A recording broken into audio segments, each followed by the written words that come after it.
नमस्कार। हरियाणा के मुख्य समाचारों के 25 खबरों के बुलेटिन में आपका स्वागत है। आगे बढ़ने से पहले आप हरियाणा के किस जिले से समाचार को देख रहे हैं, अपने जिले का नाम कमेंट सेक्शन में जरूर लिखिएगा। तो चलिए शुरू करते हैं खबरों का। हरियाणा में ओमिक्रॉन की एंट्री, प्रदेश में 4 केस मिले। हरियाणा में कोरोना वायरस के नए वेरिएंट ओमिक्रॉन की एंट्री हो गई है। बुधवार को एक ही दिन में प्रदेश में ओमिक्रॉन के 4 केस सामने आए। इनमें से 2 मरीज पानीपत और एक मरीज करनाल व फरीदाबाद में मिला। जींद में व्यक्ति ने पत्नी बेटे के साथ की आत्महत्या। हरियाणा के जींद के नरवाना क्षेत्र के गांव धनौरी में एक ही परिवार के 3 सदस्यों ने फंदा लगाकर आत्महत्या कर ली। बुधवार शाम पोस्टमार्टम के बाद शवों को परिजनों को सौंप दिया गया। पुलिस ने सुसाइड नोट के आधार पर 8 व्यक्तियों के खिलाफ मामला दर्ज किया। पलवल में चलती डस्टर गाड़ी में भड़की आग। हरियाणा के पलवल में नेशनल हाईवे नंबर 19 पर केजीपी केएमपी इंटरचेंज के नजदीक चलती डस्टर गाड़ी में आग लग गई। गाड़ी में धुआं उठता देख सभी सवार सकुशल बाहर निकल आए। पुलिस और फायर ब्रिगेड की गाड़ी मौके पर पहुंची। फरीदाबाद के केनरा बैंक में लूट, महिला कैशियर की कनपट्टी पर पिस्टल लगा 1.84 लाख लूटे। हरियाणा के फरीदाबाद जिले के सेक्टर 15 में स्थित कैनरा बैंक में बदमाशों ने लूट की वारदात को अंजाम दिया। बदमाश बैंक की महिला कैशियर की कनपट्टी पर पिस्टल लगाकर 1,84,000 रुपए लूट ले गए।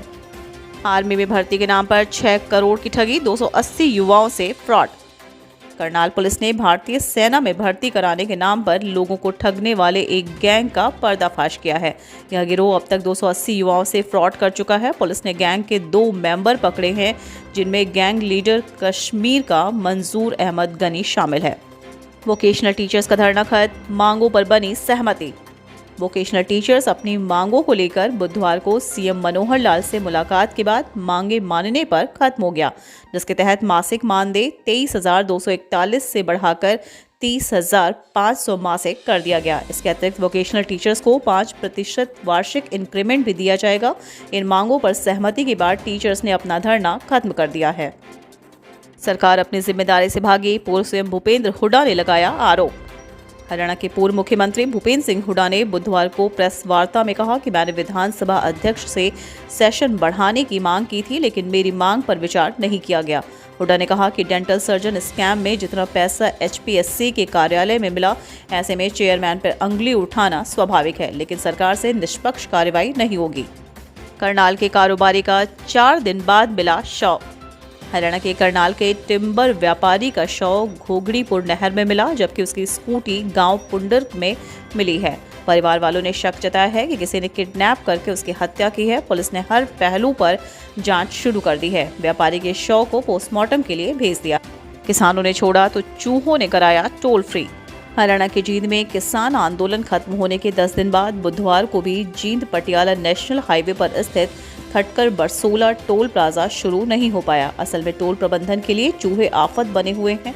चूहों ने टोल की अंडरग्राउंड केबल को काट दिया है, जिससे ना तो फास्टैग सिस्टम काम कर रहा है और ना ही बूथों पर लगे कंप्यूटर चल रहे हैं। इनको ठीक करने में अभी कई दिन लगने वाले हैं। जूस बेचते हुए रेकी, फिर चुराता था साइकिल। चंडीगढ़ के सेक्टर 39 थाना पुलिस ने कीमती साइकिल चोरी करने के आरोपी को गिरफ्तार कर लिया है। आरोपी 19 वर्षीय करण से चोरी की साइकिल भी बरामद की है। पकड़ा गया आरोपी गन्ने की जूस की रेहड़ी लगाकर एरिया में घूमता था। इसी दौरान वह घरों के बाहर खड़ी कीमती साइकिल पर अपनी नजर रखता था। पानीपत में अग्निकांड प्रभावित परिवारों का प्रदर्शन, एमएलए के ऑफिस पहुंचे लोगों का आरोप। हरियाणा के पानीपत शहर में 2 महीने पहले कारपेट फैक्ट्री अग्निकांड के कारण बेघर हुए 8 परिवारों के 35 सदस्यों के सिर से फिर छत छीनी जा रही है। आग से पहुंचे नुकसान के बाद पानीपत जिला प्रशासन ने फैक्ट्री के आसपास बने इन लोगों के मकान खाली करवाकर इन्हें जाटल रोड पर नहर किनारे बने इंपीरियम फ्लैट्स में शिफ्ट किया था। नए वेरिएंट पर नया फरमान, टीका नहीं लगवाने वाले लोगों की 1 जनवरी से सार्वजनिक स्थानों पर एंट्री बैन। स्वास्थ्य मंत्री हरियाणा अनिल विज ने विधानसभा में घोषणा कर दी है कि आने वाली 1 जनवरी 2022 से हरियाणा में भीड़भाड़ वाले सार्वजनिक स्थानों, रेस्टोरेंट्स, मॉल, बैंक, कार्यालय जैसे स्थानों पर कोरोना की दोनों डोज नहीं लगवाने वाले लोगों को प्रवेश नहीं दिया जाएगा। अभय चौटाला का भाजपा से सवाल, 7 वर्ष हो गए, अब तक आपने कितने मेडिकल कॉलेज खोले हैं? ऐलनाबाद के विधायक अभय सिंह चौटाला ने बुधवार को विधानसभा सत्र के चौथे और आखिरी दिन ओमिक्रॉन पर ध्यानाकर्षण प्रस्ताव पर स्वास्थ्य मंत्री द्वारा सदन में दिए गए जवाब पर बोलते हुए कहा कि जिलेवार अस्पतालों की क्या स्थिति है, कितना स्टाफ है, कितने बेड हैं और अन्य इंतजाम क्या किए हैं। स्वास्थ्य मंत्री को अपने जवाब में यह भी बताना चाहिए था कि WHO की जो गाइडलाइन है उसके मुताबिक 1000 की आबादी पर 3 बेड होने चाहिए, जबकि नेशनल हेल्थ पॉलिसी उसके मुताबिक 1000 की आबादी पर 2 बेड का ही प्रावधान किया गया है। पंजाब चुनाव में प्रचार करेंगे हरियाणा के ये भाजपा नेता। भाजपा प्रदेश अध्यक्ष ओम प्रकाश धनखड़ ने कहा कि भाजपा के केंद्रीय नेतृत्व ने पंजाब विधानसभा चुनाव को लेकर हरियाणा भाजपा के कार्यकर्ताओं को महत्वपूर्ण जिम्मेदारी देते हुए पंजाबी में 30 विधानसभा सीटों पर पार्टी प्रत्याशियों के पक्ष में प्रचार के नाते भेजा है। हरियाणा में बनेगा एक और एक्सप्रेसवे, 7 नेशनल हाईवे को करेगा टच, इन जिलों को करेगा कवर। पूर्वी हरियाणा को पश्चिमी हरियाणा से जोड़ने के लिए एक एक्सप्रेसवे बनाया जाएगा, जिसकी DPR तैयार करने के लिए केंद्र सरकार से मंजूरी मिल गई है। केंद्र सरकार ने DPR तैयार करने के लिए 80 लाख रुपए की स्वीकृति भी दी है। यह जानकारी हरियाणा के उप मुख्यमंत्री दुष्यंत चौटाला ने बुधवार को हरियाणा विधानसभा के शीतकालीन सत्र के दौरान प्रश्नकाल में दी। 10,000 की आबादी वाले सभी गांवों में लगाया जाएगा सीवरेज ट्रीटमेंट प्लांट। महाग्राम योजना के तहत प्रदेश के उन सभी गांवों में सीवरेज ट्रीटमेंट प्लांट लगाया जाएगा जिस गांव की आबादी 10,000 से अधिक है। जिन गांवों की आबादी 10,000 से कम तथा 8,000 से ज्यादा है, उन गांवों में फिकल स्लज ट्रीटमेंट प्लांट लगाए जाएंगे। यह जानकारी डिप्टी CM दुष्यंत चौटाला ने बुधवार को विधानसभा के शीतकालीन सत्र के दौरान एक प्रश्न के उत्तर में दी है। हरियाणा में 1 जनवरी से नए सिरे से जनगणना का कार्य होगा शुरू। हरियाणा के डिप्टी CM दुष्यंत चौटाला ने बताया कि 1 जनवरी 2022 से नए सिरे से राज्य में भी जनगणना का कार्य शुरू हो जाएगा, जिसमें 10,000 से अधिक आबादी वाले गांवों में महाग्राम योजना के तहत सीवेज ट्रीटमेंट प्लांट लगाए जाएंगे। इसके अलावा 8 से 10,000 तक की आबादी वाले गाँव में दूसरी FSTP की सुविधा को अपग्रेड किया जाएगा। फतेहाबाद में पुलिस वालों को लगी चोटें, नशा में धुत होकर आपस में झगड़ रहे भाइयों ने मचाया हुड़दंग। हरियाणा के फतेहाबाद के हंस कॉलोनी में देर रात नशे में धुत 2 भाइयों ने जमकर उत्पात मचाया। दोनों ने एक दूसरों पर लाठी डंडों से हमला किया। सूचना के बाद पुलिस मौके पर पहुंची तो दोनों ने पुलिसकर्मियों पर भी हमला कर उनको गड्ढे में धकेल दिया। 1464 लोग विदेश से लौटे, 4 पॉजिटिव, 113 के पास विदेशी नंबर।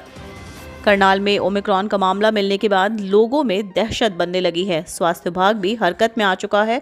विदेश से आने वाले कुछ व्यक्ति स्वास्थ्य विभाग के लिए सिरदर्द बने हुए हैं। अब तक 1464 लोग विदेश से आए हैं। इनमें से 113 लोगों का अभी तक पता नहीं चल सका है। पानीपत में मिला नरकंकाल, नदी किनारे झाड़ियों में पड़ा देख लोगों ने पुलिस को दी सूचना। हरियाणा के पानीपत जिले में भारत पेट्रोलियम कॉर्पोरेशन लिमिटेड के गेट के सामने नदी किनारे झाड़ियों में नर कंकाल मिला। राहगीरों ने इसकी सूचना पुलिस कंट्रोल रूम में दी। सूचना मिलते ही स्थानीय बिहौली चौकी पुलिस मौके पर पहुंची। हरियाणा विधानसभा सत्र का अंतिम दिन, किसान आंदोलन में दर्ज 276 केसों में से 29 को रद्द करने की प्रक्रिया शुरू। हरियाणा विधानसभा के शीतकालीन सत्र के बुधवार को आखिरी दिन था। 0 ओवर में पूर्व CM भूपेंद्र हुड्डा ने सदन की कार्यवाही एक दिन के लिए बढ़ाने का अनुरोध किया, लेकिन विधानसभा अध्यक्ष ज्ञानचंद गुप्ता ने मना कर दिया। अंतिम दिन CM मनोहर लाल ने विपक्ष के सवालों का जवाब देते हुए कहा कि प्रदेश के नंबरदारों को नहीं हटाया जा रहा है, लेकिन नई नियुक्ति तभी की जाएगी जब उपयोगी होगी। करनाल में लिंग जांच गिरोह का पर्दाफाश, स्वास्थ्य विभाग की टीम ने पीछा करके दबोचे 3 सदस्य। हरियाणा के करनाल जिले के स्वास्थ्य विभाग ने लिंग जांच करवाने वाले गिरोह का पर्दाफाश किया है। मामले में 3 लोगों को गिरफ्तार किया गया है। स्वास्थ्य अस्पताल का ऑपरेशन थिएटर असिस्टेंट नवीन UP के ननोता में लिंग जांच करवाता है, जिसे उसके 2 साथियों के साथ गिरफ्तार किया गया है।